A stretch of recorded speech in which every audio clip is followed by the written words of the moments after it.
sekarang kita pengen tahu nih skill-skill apa saja yang harus dikuasai untuk seorang IT.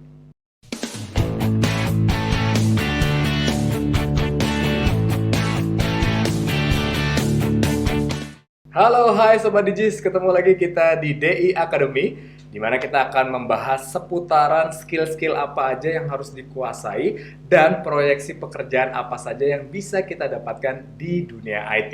Tapi jangan lupa untuk subscribe channel kami di DI Academy dan tentunya Instagram kami di @diacademy.id dan juga websitenya di www.diacademy.id. Masih bersama praktisi IT yaitu Mas Dio. Mas Dio, tadi sebelumnya kita sudah bicara mengenai pengertian dari IT, bagian-bagian dari IT gitu. Sekarang kita pengen tahu nih skill-skill apa saja yang harus dikuasai untuk seorang IT.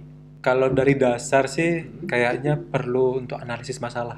Analisis masalah. Jadi seorang IT itu harus bisa menganalisis masalah. Oke. Sekarang IT itu kan logic dipakai nih. Oke. Secara logic, jadi dia tahu harus shortcut mana yang diambil untuk problem solving. Jadi masalah ini, oh ini troubleshootnya ke sini, ke sini, ke sini. Jadi dia udah memetakan gitu jadinya.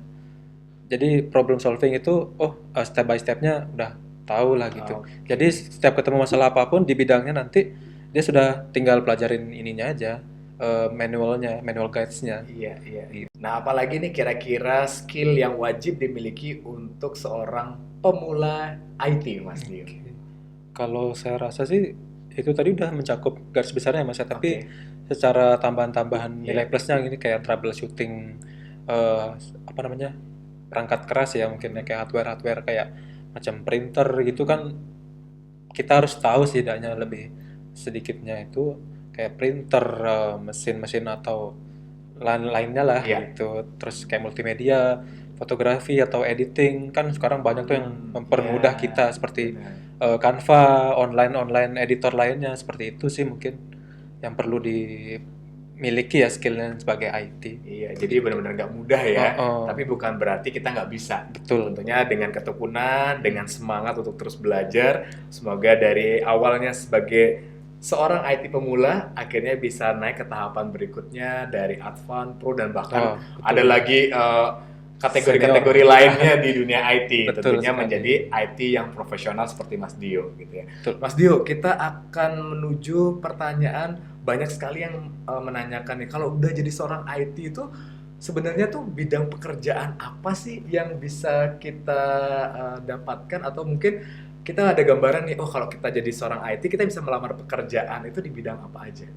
Oke, secara karir ya? Iya, karir. Oke, kalau dibilang karir sih luas banget Mas. Luas ya? Oke. Tapi secara umum nih buat Sobat Digis juga ya. Ada karir apa aja atau pekerjaan apa aja untuk orang yang sudah dilabeli bahwa dia menguasai IT? Menguasai IT.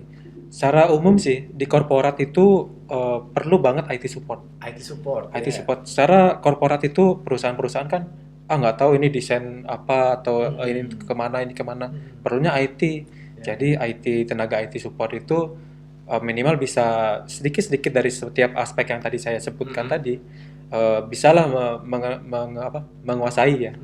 Menguasai paling nggak kayak multimedia, sistem troubleshooting, hardware atau software, dan lain-lainnya lah itu secara umumnya. Tapi kalau secara mendetail ke jurusan itu luas banget. Seperti contoh kita desainer aja deh. Desainer itu ada product designer, ada graphics designer, ada UI UX designer. Itu beda-beda banget itu ininya, job desk-nya. Kayak product designer kita ini seperti ini Aqua. Kenapa harus logonya kayak gini? Kenapa harus ukurannya segini? Kenapa warnanya ini? Kan ada kayak warna itu filosofi sendiri. Nah, mereka itu yang mendesain itu. Pengambilan warnanya kayak seperti ini, seperti ini gitu. Ada UI UX designer. Sekarang lagi hype tuh di 2021. Apa itu, Mas? Soalnya berawal dari kebutuhan aplikasi orang-orang di rumah pakai aplikasi. Pernah nggak Mas buka aplikasi yang kayaknya ini mau kemana sih, aplikasinya baru dibuka kok kesini. Nah, ada namanya UI UX designer. Jadi dia mendesain aplikasi itu biar mudah digunakan oleh orang. Kayak misalkan Mas buka Facebook, kenapa harus di atas itu bikin status? Apa yang Anda pikirkan? Benar. Nah, itu tugasnya UI UX designer. UI UX designer ada pun di sebelahnya researcher. Apalagi tuh Mas? Researcher itu kayak misalkan istilah yang sangat iya, baru banget banyak banget untuk orang gitu. awam seperti saya gitu. Ada desainernya, ada researchernya. Researcher itu kayak peneliti. Wow. Kenapa harus ke sini? Kenapa Iya, harus ke iya, situ? Kenapa kalau buka ini tampilnya ini? Iya, Gitu. Ada copywriting.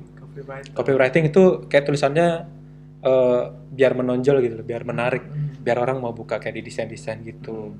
Terus ada jaringan. Jaringan tuh juga banyak. Jaringan itu ada infrastruktur operasional. Kayak yang kalau orang-orang di tower, Iya. di towernya itu dia yang secara orang lapangan lah. Iya, benar. Orang lapangan yang masang kabel lah, masang modem lah gitu. Ada yang cyber security juga. Jadi orang namanya sering hacker-hacker itu Iya. masuk-masuk, dia yang jaga lah, Benar. kayak satpamnya jaringan gitu. Jadi dia yang wah otak-atik nih gitu. Oh ada tanda apa virus masuk, dia ngeblok gitu. Iya. Terus ada juga di sisi pembuatan aplikasi, programmer, istilahnya pemrograman lah gitu ya. Itu pun banyak banget. Ada yang khusus mobile, ada yang khusus web, ada yang khusus desktop. Wow. Jadi luas banget sih kalau dibilang. Terus sekarang lagi nge-hype juga Apa itu, Mas? digital marketing. Iya, benar. Ya, digital marketing. Semua orang pasti harus membranding diri sendiri. Benar, harus Entah itu menguasai kemampuan digital marketing. Marketing. Gitu ya. Bagaimana bisa memasarkan sebuah produk ataupun diri tapi secara digital. Betul sekali. Wah, keren banget. Nah, ada lagi Mas yang terakhir nih. Apa itu? Salah satunya data analis. Oke. Jadi data-data ribuan tuh masuk tuh. Oke. Kita bisa untuk analisis, jadi scientistnya lah. Gitu. Oh ini data ini bisa diapain nih? Benar. Pasti ada manfaat dari data itu. Iya. Tuh. Saya rasa itu aja sih Mas. Kalau dijabarin lagi Banyak banget ya. banget. Gak cukup Ah, kayaknya nggak cukup ya waktunya videonya ya, nanti. nggak apa-apa. Jadi sebenarnya ada gambaran bahwa ternyata di dunia IT itu luas banget dan Luas banget. banyak banget proyeksi pekerjaan yang kita bisa dapatkan di dunia IT. Betul, gitu ya. Oke, Mas Dio, terakhir buat sobat Digis, kira-kira untuk yang ingin berkarir di dunia IT, apa sih pesan ataupun mungkin motivasi agar terus belajar sehingga mereka pun bisa menjadi seorang IT yang profesional? Oke Sobat Digis dimanapun Anda berada, pesan dari saya buat yang berkarir di dunia IT, jangan pernah tinggalkan yang namanya belajar. Terus kembangkan skill Anda dimanapun itu bidangnya, terus pedalami sesuai teknologi yang sekarang terbaru, karena teknologi itu semakin zaman itu semakin maju, tidak lekang oleh waktu lah pokoknya. Nah itu tadi Sobat Digis, kita sudah ngobrol santai bersama Mas Dio, seorang praktisi IT, yang dimana untuk Sobat Digis yang ingin berkarir di dunia IT, baik yang ingin menjadi seorang IT yang generalis ataupun spesialis, tentukan skillmu, tentukan yang ingin Anda dapatkan, dan teruslah mengasah diri sehingga bisa menjadi seorang IT yang profesional.